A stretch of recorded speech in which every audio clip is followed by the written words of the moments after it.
Bonjour à tous, Boker Tov les Koulam.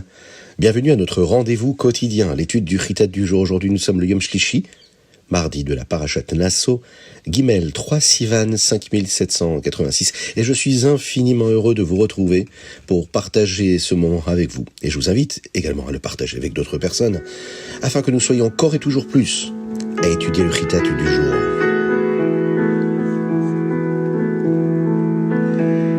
Une spéciale dédicace aujourd'hui aux Chayalim qui se battent en Eretz Israël et en dehors d'Eretz Israël, qu'Akadosh Baruch Hu les ramène à la maison, sains et saufs, qu'il nous envoie le Mashiach très rapidement, Bezrat Hashem. Nous sommes à quelques jours de la fête de Shavuot. On se prépare à la fête. Et le rabbi de Lubavitch enseigne qu'en un sens, la préparation à Shavuot possède quelque chose de plus élevé que la fête de Shavuot elle-même.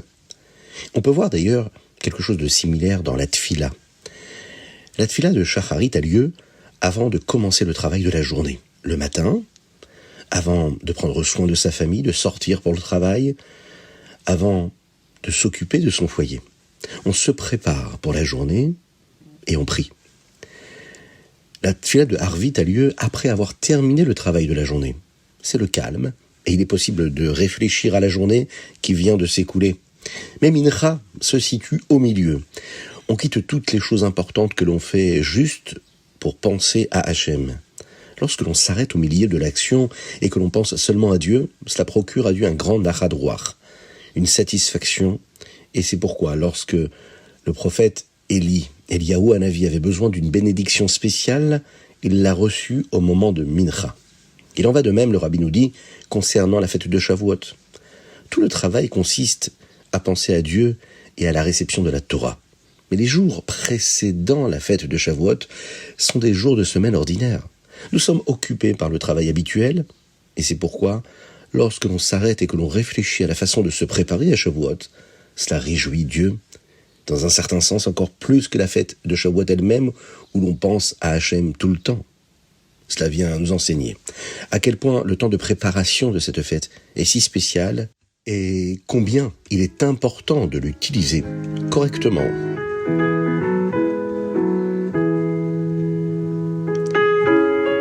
Chumash. La Torah raconte aujourd'hui le jour où le Mishkan fut érigé pour la première fois, Rosh Chodesh Nissan. En ce jour, les différentes parties du camp du Ham Israël se tenaient debout à différents niveaux de sainteté. Il y avait le camp d'Israël, le camp des Lévim et le camp de la présence divine, ce qu'on appelle de la Shrina. Hachem a dit à Moshe Rabbeinu que les béné Israël qui sont impurs, à cause d'une source forte d'impureté comme la tsaraat, la lèpre, ou les personnes atteintes de zav, zava, de flux, ou l'impureté, bien sûr, de la mort, doivent sortir en dehors des trois camps, même en dehors du camp d'Israël, qui campent dans le désert afin que le camp soit pur. Hachem dit à Moshe Rabbeinu ce qui arrive si un juif vole et ment devant le tribunal en disant qu'il ne l'a pas fait. Ici, cela ne se réfère pas seulement au vol d'argent. Il se peut que l'homme dise qu'il n'a pas emprunté d'argent alors qu'il a en réalité emprunté de l'argent. Ou qu'une personne n'ait pas payé quelqu'un qui travaillait pour elle. Ou qu'elle ait trouvé un objet perdu et n'admette pas la vérité à ce sujet. Si un homme vole autrui et jure devant le tribunal qu'il ne l'a pas fait, il est possible qu'il souhaite plus tard de faire tchouva. Que doit-il faire ? La Torah nous le dit. Il doit rembourser tout ce qu'il a volé avec un ajout d'un cinquième. Le cinquième est comme donner une dîme de l'argent multiplié par 2. Que se passe-t-il si la personne à qui l'on a volé est décédée ? Il doit payer l'argent à ses plus proches parents. Que faire si cette personne était un ger tzedek, un converti qui n'avait pas de parents, puisque la personne qui s'est convertie est comme un nouveau-né et le proche parent de personne ? Dans une telle situation, pour faire tchouva, l'homme qui a volé doit payer l'argent au Kohanim. Il doit aussi offrir un sacrifice pour demander pardon à Hachem, comme nous l'avons appris précédemment dans le Chumash. Hachem dit également aujourd'hui dans le Chumash à Moshe Rabbeinu que les bikurim, les prémices que les béné Israël apportent au Beth Amikdash appartiennent au Kohanim. Même s'il est difficile de donner les premiers fruits au Kohanim, celui qui donne recevra des bénédictions d'Hachem pour la richesse. En effet, Hachem avertit que si l'on ne donne pas au Kohanim ce que l'on est censé leur donner, Hachem donnera à l'homme seulement la quantité qu'il aurait dû donner au Kohanim. Il faut toujours donner pour recevoir encore plus que ce que l'on donne. C'est la véritable bracha.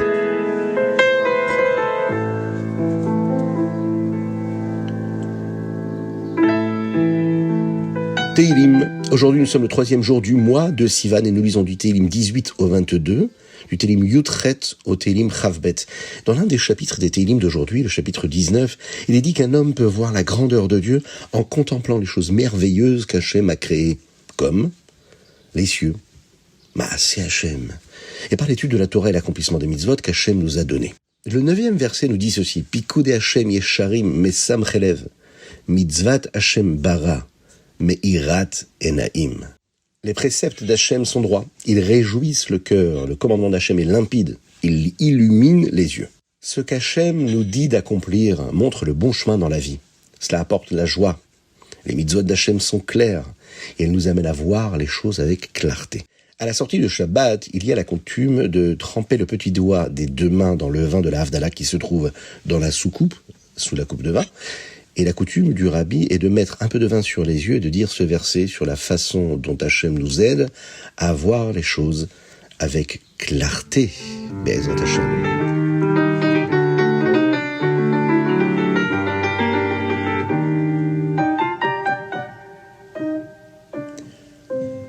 Tania. L'écouter à Marim. Aujourd'hui, nous sommes dans le dernier chapitre, le chapitre 53. Aujourd'hui, nous allons terminer le Sefer Benonim, également qui est appelé l'écouter à Marim, la première partie du livre du Tanya. Le Nour HaZaken revient sur ce que nous avons appris dans le chapitre 35, où il a donné la parabole du Zohar. Un juif est comme une bougie brûlant avec de l'huile. Nous avons dit que la Shrina qui illumine le juif est comme une bougie allumée avec de l'huile, et nous avons aussi dit que la Shrina illumine le juif comme la flamme. L'huile représente les mitzvot et le corps de l'homme représente la mèche. Nous nous sommes posé la question. Chaque chose dans le monde est une parabole pour quelque chose venant de Dieu. Dans la Kabbalah et la Chassidut, l'huile est une parabole pour la Chochma d'Hachem. Si c'est le cas, comment le Zohar dit-il que l'huile représente le mitzvot? L'huile devrait être la Torah, qui est la Chochma de Dieu, comme nous l'avons appris précédemment dans ce chapitre. Nous avons parlé de l'importance et du caractère unique des mitzvot. Mais ce n'est qu'aujourd'hui que nous répondrons à la question. La Shrina doit se vêtir de cette couverture pour être ressentie dans le monde, et cette couverture-là est la sagesse, la Torah. Puisqu'un juif veut que la Shrina, cette présence de Dieu, illumine son âme, il a besoin de la Torah pour que cela arrive. Il en va de même pour le Beth Amikdash. Il faut la Torah pour ressentir la Shrina. Alors pourquoi les mitzvot sont-elles comme de l'huile? La mèche est le corps du juif. Et quel est le travail principal du corps du juif? L'accomplissement des mitzvot. Puisque nous avons besoin du corps pour être cette mèche-là, afin que la Shrina illumine le corps, même si nous avons besoin de la sagesse de la Torah, nous avons aussi besoin des mitzvot pour pousser l'âme à briller. Comment la bougie brûle-t-elle? Une partie de la mèche brûle avec l'huile, puis la flamme reste allumée sur la mèche. Et comment faire pour que le corps soit comme une mèche? Eh bien, la Chassidut nous l'enseigne. Au lieu de faire ce que nous voulons, nous faisons ce que nous devons. Et ce que nous devons faire, c'est ce qu'Hachem veut que nous fassions. Ainsi, nous brûlons le mauvais penchant, le Yetzer Hara qui est en nous, afin que la flamme de la Shrina, de la présence de Dieu, reste en nous. Chez un tzaddik, cette combustion-là transforme le mauvais penchant pour qu'il devienne comme un bon penchant. Ce que nous appelons It Apra. Et chez le Benoni, il force le mauvais penchant à faire ce qu'Hachem veut qu'il fasse. C'est ce qu'on appelle It Kafia. Cela procure à Akadosh Baruch Hu un contentement spécial, une satisfaction, comme nous l'avons dit précédemment dans le Tanya. Il y a une très belle histoire sur un chassid célèbre qui est appelé Rebbe Hillel de Paritch.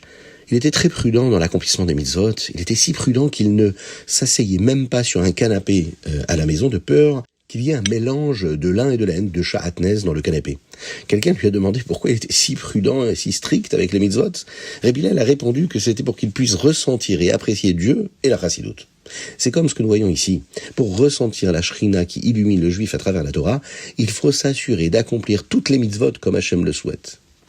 Nous avons ici achevé par ces mots-là le premier volume avec l'aide d'Akadosh Baruch Hu du Tanya.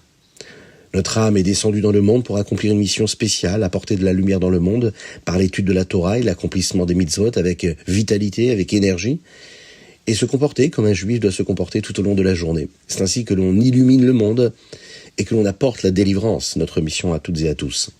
Hachem nous a donné un grand défi pour accomplir cette mission. Nous descendons dans le monde avec un bon penchant, le Yetzer Tov, et un mauvais penchant, le Yetzer Hara. Il y a la force de l'âme, mais il y a aussi un puissant, mauvais penchant qui essaye de nous empêcher d'illuminer le monde. Et la première chose que nous devons savoir, c'est que nous ne pouvons vaincre le mauvais penchant qu'avec une attitude positive, avec de la simcha, de la joie, et avec de la zrizout, de l'empressement, pour les bonnes choses, pour la Torah et les mitzvot.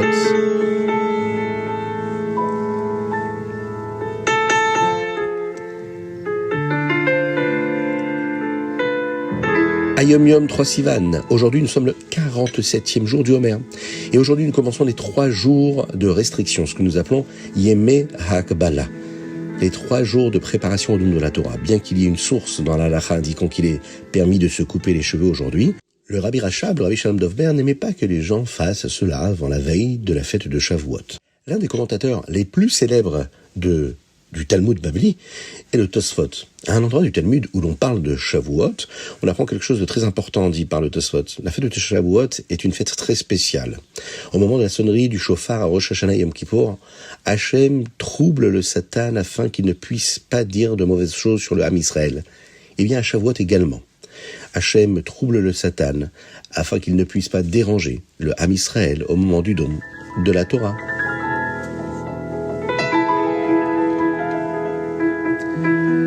Rambam.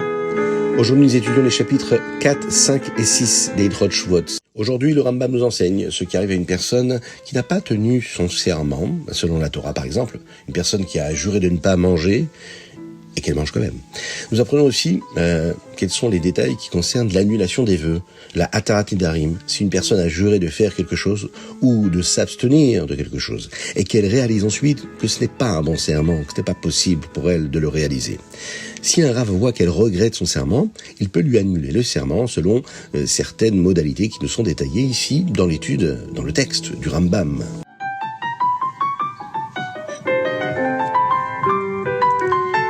C'était le Chitat du jour, je vous invite à le partager avec le plus grand nombre, que Dieu vous bénisse et qu'il vous protège, qu'il inonde le Ham Israël de bonté, de grâce et de miséricorde. Envoyez-nous vos dédicaces au plus 33 6 21 37 24 52.